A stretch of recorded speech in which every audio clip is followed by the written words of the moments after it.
जब किसी के संगत से आपके विचार शुद्ध होने लगे तो आप समझ लीजिए कि वह कोई साधारण व्यक्ति नहीं है।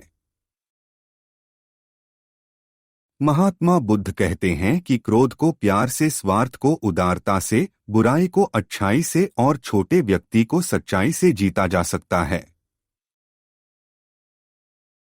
एक जलते हुए दीपक से हजारों दीपक रोशन किया जा सकता है, फिर भी उस दीपक की रोशनी कम नहीं होती। ठीक उसी प्रकार खुशियां बांटने से बढ़ती है, न कि कम होती है। हमारी इच्छाएं हमारे सभी दुखों का कारण है, इसलिए अगर इच्छाओं को मार दिया जाए तो सभी दुखों का अंत हो जाएगा। हमारे जीवन का सबसे बड़ा उपहार स्वास्थ्य है, सबसे बड़ा धन संतोष है और वफादारी सबसे बड़ा संबंध है।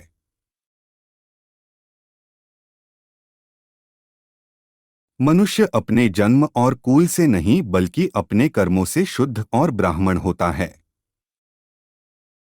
जो व्यक्ति दूसरों से प्यार नहीं करता है, उसके पास खुश रहने का कोई भी कारण नहीं होता। आप जैसा सोचते हैं आप बिल्कुल वैसे ही बनते हैं, इसलिए अच्छा बनने के लिए हमेशा अच्छा सोचिए। जो व्यक्ति अपने जीवन को ईमानदारी से जीता है, उसे मृत्यु से भय नहीं लगता। यही जीवन का सत्य है। अगर आप अंधेरे में डूबे हुए हैं तो आप रोशनी की तलाश कीजिए, अवश्य ही वह आपको अंधेरे से निकाल लाएगा। जो व्यक्ति नाराजगी युक्त विचारों से मुक्त रहता है, वह व्यक्ति जीवन में शांति पाता है।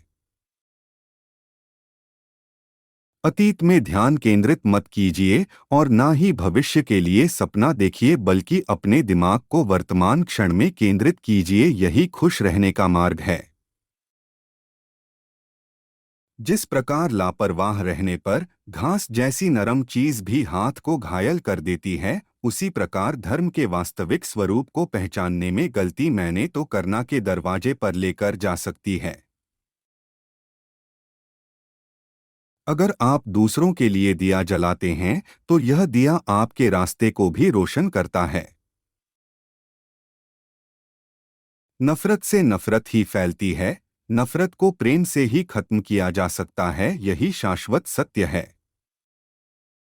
शक एक लाइलाज बीमारी है, यह अच्छे से अच्छे रिश्ते को भी पल भर में नष्ट कर सकता है। सत्य के मार्ग पर चलते हुए कोई व्यक्ति दो ही गलतियां कर सकता है, एक पूरा रास्ता तय न करना करना और दूसरा इसकी शुरुआत ही न करना।